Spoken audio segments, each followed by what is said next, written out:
yung nakausap mong huli dito, si Marianita, naging kayo? Oo po. Ba, last month po yun, no?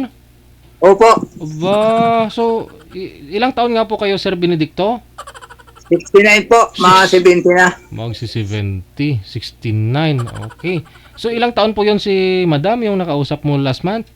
63 po yon. 63. Saan po yun siya? Dito sa, Misamis po. Misamis. Mindanao. Oh, tapos kayo po, anong province ninyo? Romblon po. Ngayon, papauwi po sana kayo dun sa Romblon. Nga lang, Opo, ay may lagi bagyo. may bagyo. May bagyo, no? Oo. Okay. So, sinagot po Baka kayo ni bukas. Marli. Baka bukas po. Bukas, uwi na po kayo bukas. Ay, hindi na kita mapuntahan. Hindi na kita madaanan dyan, sir. Gusto ko sana, pasyalan din kita dyan sa bagong baryo, eh.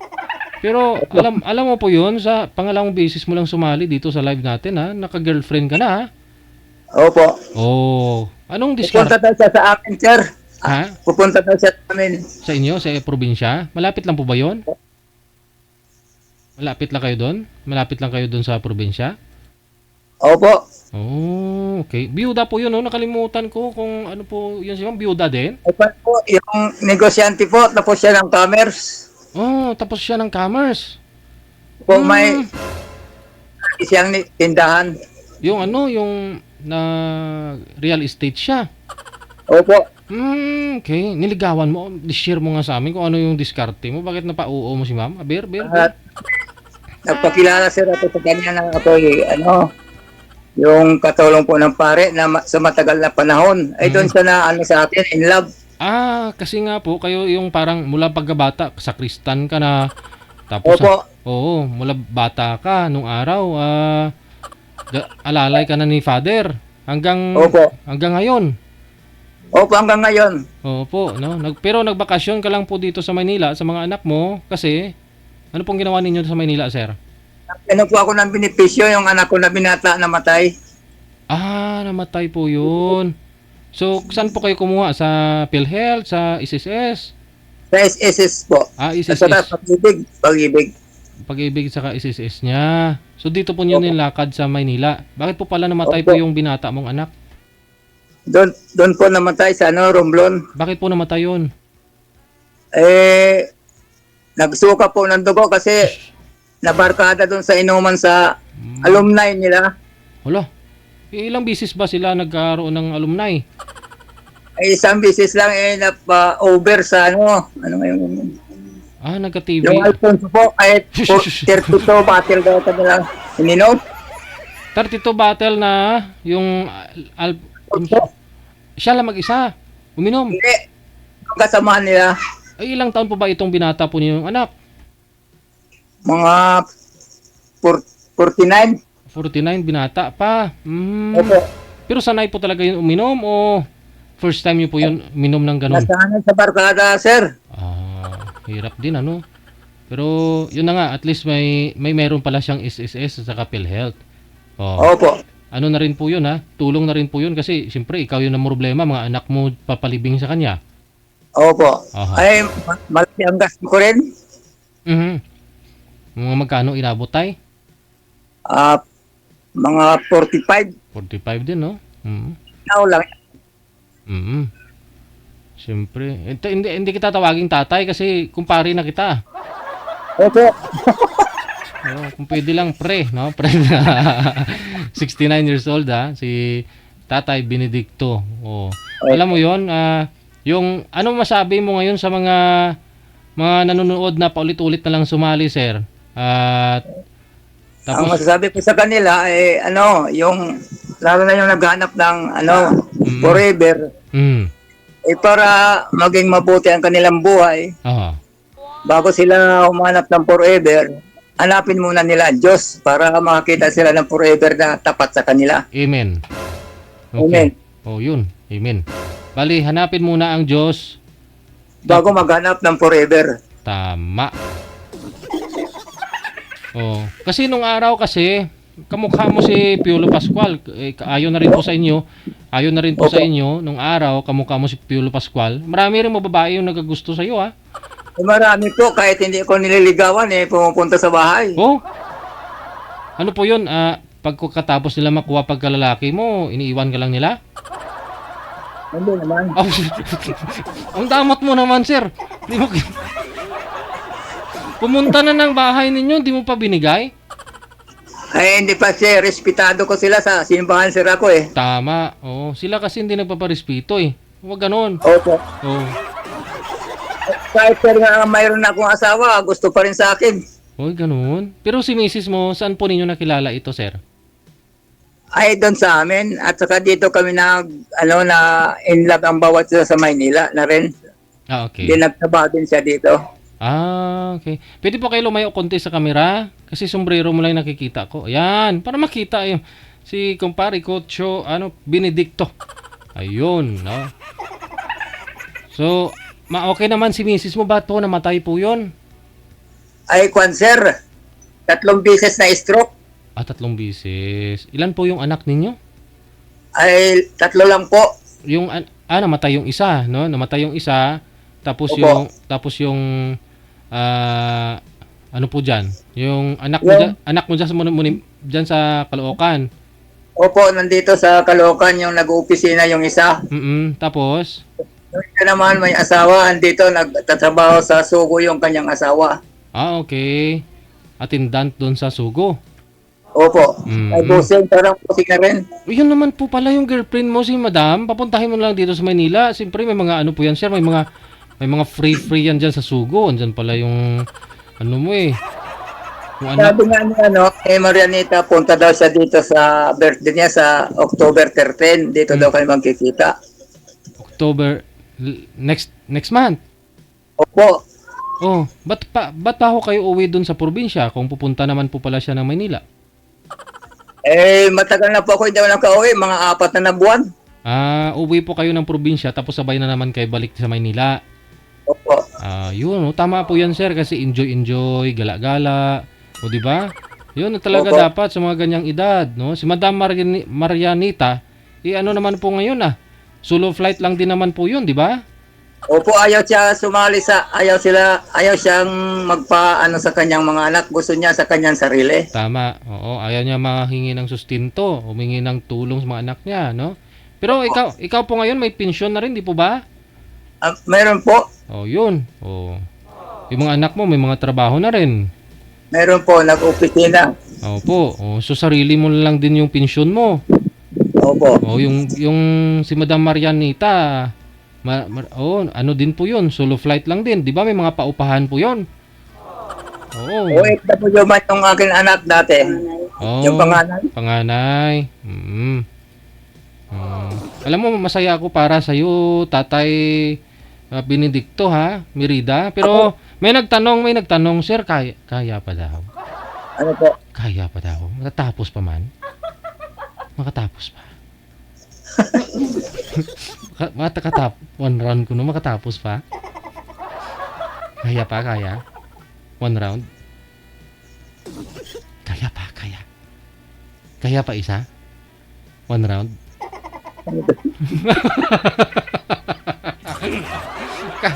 Sabi ng viewers natin kung kaya mo pa daw isang round. Ay, kahit 3 pa, sir. Ay, 3 pa. Ay, 3 pa pala. Ay, yung mga viewers kasi talaga natin. Ayun pala eh. Opo. Wala namang maintenance, sir? Ay, wala Ayun, kayang-kaya yan, no? Opo. Kasi 69 pa lang naman si sir, yung minupusal lang lalaki, 74, 75 eh. Di may 4 na taon pa si sir, may 5 taon pa. Kasi minupusal ng lalaki, ganun daw po yung edad ng lalaki, yung babae. 45, 50, no? Diba? Pero isa kang mapalad na nakahanap ng ano mo dito Opo. Ilang ano kayo, may isang buwan na po kayo ni Madam Marianita? Wala pa nga, sir, na isang buwan, in love na siya sa akin. Maragoy. Praise the Lord. Di ba? Kasi dapat unahin muna ang Diyos bago makanap ng forever. Tama. Kasi nasa Diyos. Sigurado. Nasa Diyos ang forever. Di ba? Kaya yung Diyos pag inuna mo yung Diyos, lahat ng hilingin mo ibibigay niya. Tama. Oo, sir, buo ang iyong pananampalataya at pananalig sa kanya. Tama, no? Hindi yung dasal-dasal lang, kutib-kutib lang, salita-salita lang, wala naman sa gawa, 'di ba? At Opo, saka alam mo yun sa salubin mo kung totoo ka, no? Kung opo, seryoso ka, alam mo rin yan sa sarili mo eh. Kung totoo opo. ka eh. Oh. Pero alam mo, nakikita ko naman talaga sa mga mata mo, andyan yung pagmamahal. Hindi, joke lang. Yung totoo, di ba? Oh. Opo. Pagkakumid dito si Sir eh. Kasi nung araw kasi, kamukha niya si Piolo Pascual. Pero ngayon, kamukha pa naman. Di ba? Opo. Oh. Hindi Pero mapagsaman... sir, Opo. sir, Po. bilib ko naman ako sa inyo sapagkat marami kayong natulungan. Oo. Depende naman po yun, sir. Kasi may mga sumasali po kasi na ayaw, biro-biro lang ba? Try-try lang nila dito. Eh, ikaw nakatagpo ka na Opo. nakahanap ka ng ganun din. Pareho mo naghahanap din talaga. No, Opo. meron po niyan dito sumasali na pareho silang trip-trip lang. Meron namang seryoso yung lalaki o seryoso yung babae. Samantala yung boy o girl, yung kausap nila, hindi seryoso. Pero ikaw, Seryoso, sir. Sir, seryoso talaga ito si Marianita kasi sabi ko sa kanya, paano kung ayaw yung mga anak mo? Mm-mm. Ay, wala sir. Ay, gusto ko eh. Opo, buhay na ho ninyo yan. Nasa tamang edad na kayo, sobra-sobra na, pakialaman pa nila. May mga kanya-kanya na silang, buhay, di ba? Ay, hinanap pa siya muli na yung dati niyang naranasan. Siyempre, deserve nyo naman maging masaya at hindi mo yun makukuha sa mga anak mo. Hindi nila maibibigay po yun para sa'yo, di ba? Opo. Kasi, iba pa rin talaga minsan yung may nakakatabi ka sa gabi. Oo, di ba? Kuntuhan nyo na ang mga naranasan ninyo. Tama, oo. Alam mo, Ay, pero sir, ma-request lang ako kung pwede. ano po yun? Shout out lang ako sa amin. No problem, ikaw pa. Sige, go ahead. Si Father doon, tamyawon mo si Father. Opo. Anong province? Shout out po sa mga taga Romblon, Cebu and Magdiwang, lalo na kay Father. At sa ating mga kasamahan dyan ng mga panimbahon. Sa aming mayor at mga SB dyan, ang aming mga kapulisan na mabait at masipag. At sa mga tindera na ating mga kasamahan dyan na mababait. At mga kapitbahay dyan, kamusta po kayong lahat? Okay lang. Yan lang. Ay, sumagot sila, sir. Okay lang. Okay. Hindi, pero sabi mo, uwi po kayo tomorrow. Opo. Airplane po kayo o maglaland travel? Ano po kayo? Barko? Opo. Barko kayo? Barko? Barko po kami, Star Horse. Sino po yung kasama mo? Galing po dito ng Caloocan. Yung anak ko po, ihatid ako kasi mag-aayos pa kami ng aming bahay kasi meron kaming biyaya ng Diyos na kaunti. Yun po ang iayos ninyo. Sino naman po ang titira doon? Kasi kung ikaw pa, alis-alis, gagala-gala ka. Ay, ang plano namin ni Marianita, pupunta daw kami doon, mag-i-stay ng mga ilang buwan, tapos balik kami sa Mindanao. Wow, planado ha. Diba? Opo, tama yan. Saan po yung si Ma'am Marianita sa Mindanao, sir? Sa Misamis, sir? Misamis, tapos ikaw nasa Romblon. Romblon, no? Oo. Pero lingwahe po ninyo talaga, Ilonggo kayo. Halo na rin, no? Halo, Bisaya, Tagalog. Sige. Ayun, nakatagpo ka ng ng pareho po kayo ng hinahanap. Mabuti sana kung si Ma'am Marianita andyan, makakausap natin, no? Opo, araw-araw po kami nag-uusap. Wow, di. Opo. So ano pinagkakabalahan yun ngayon ni Madam Marianita? Yung kanyang negosyo po. Real estate, no? Opo. Sari-sari. Maraming negosyo yun, no? Yung anong tawag doon, yung mga pangailan ng tao, yung mga ukay-ukay daw, malaki daw ukay-ukay niya. Tama. Tayo, hindi naman natin. Pero may lupa sila dito sa Malabon. Nandyan yung kanyang mga anak, negosyante din. Na ista daw yun. Na online. Oo. Diyan sa Malabon. Di ba, malapit ka lang dyan. Pwede mong... Malapit lang po. Pupuntahan sana namin Kaya wala siya doon.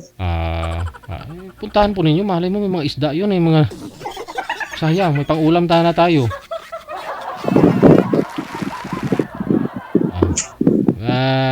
At least Sir Benedicto, positive, no? Ang nangyari na sumali ka dito, hindi yung nagapapikto ka dyan sa mga basher.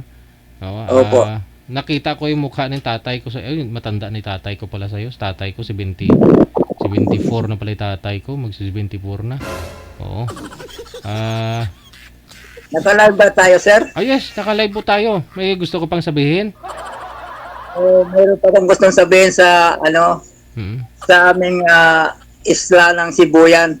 Sibuyan Island, Fakat yung Sibuyan po ay isa sa pinakamagandang isla sa buong daigdig. Tama.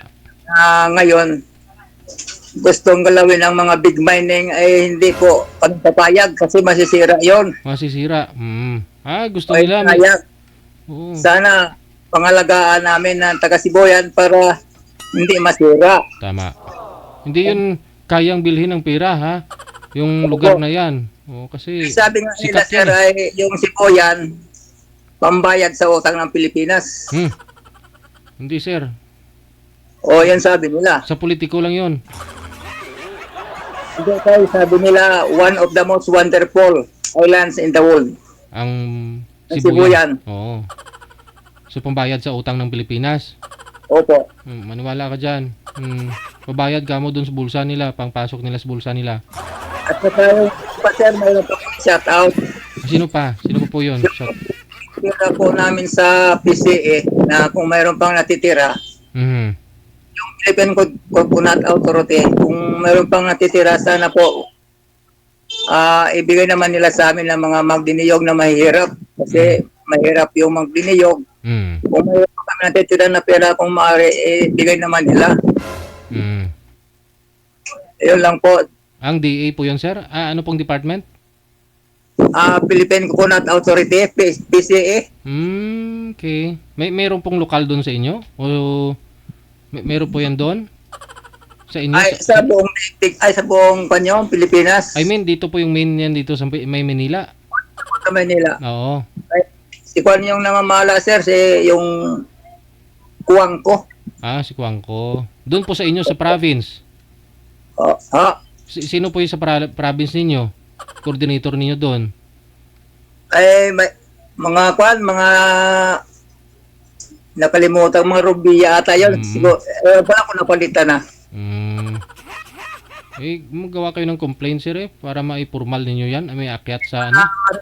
Po, kasi maraming naghihirap na magniniyog kasi binabagyo. Hirap din yung pagkukupra, di ba? Tapos, ano po yun? Opo. Ano po yan? Binibili nila? Sila mismo yung bumibili niyan? Opo, yung kung nagbibenta ka, parang mayroong saving ba? Yung savings na yon hindi nibigay sa inyo. Naiipon ay lumalaki. Mga ilang taon na po yun, sir? At sa tingin nyo, magkano na po doon pera mo? Sir, napalitaan ko nung sa isang payagan, nung medyo bata-bata pa ko, 142 billion. Billion, ha? Laki pala ng pera, ha? Opo. Oo. Pero yung pera... Tinawagan ko, sir, tinawagan ko yung isang congressman na kaibigan ko sa kongreso. Ano sabi? Sabi ko, sir, pwede ba i-voice out ninyo yung pera ng magdiniyog? Kung maaari. Ay sabi niya, maghintay-hintay ka lang kasi kinakasuhan pa. Kinakasuhan pa daw nila sa kongreso? Nang matapos, sir, tawagan ko siya uli. Sabi niya, tapos na daw. Ang sinabi niya, kaya lang natira daw, parang 72 billion na lang. Habang tumatagal, lumiliit. Opo. Para mayroon pang natira, kung maaari naman, ibigay nila sa magdiniyog. Yun, oo. Tama. Kasi naghihirap na magdiniyog, sinisira ng bagyo. Nung araw pa po yan? Matagal na po yun. So, mga magkano na po sana yung sa'yo doon, sir? Yung naibigay mong savings mo? Hindi ko nga alam kung magkano na eh. Wala po kayong ano noon? Wala po kayong Mayroon kaming yung parang resibo. Opo. Ang tagal naman mapalitan kung saan-saan ka pa pumupunta. Ay, hirap yun, sir. Ikaw na lang po. Sa probinsya. Hirap nun, sir. Sana ikaw na lang nag-save nun. Opo, kwan yan parang samahan po yun ang magniniyag. Wala tayong magawa. Yun lang. Ngayon, wala kayong matutuntun. Wala kayong mahanap kung sino yung singilin ninyo. Tagal na kasi, no? Tagal na. Anyway, yun lang po sir, di ba, idasal natin kay Lord. Opo. Amen. Opo. Pero salamat, sir. Salamat, DJ. Sige. Thank you, salamat. Congratulations sa inyo. Muli. Salamat, no? Okay, thank you. Regards, ingat sa biyahe bukas, ha? Opo, thank you. Okay, sige. Maraming salamat. There you have it, no? Saan ka pa? Love lines, halo-halo na yung kwento. Oh.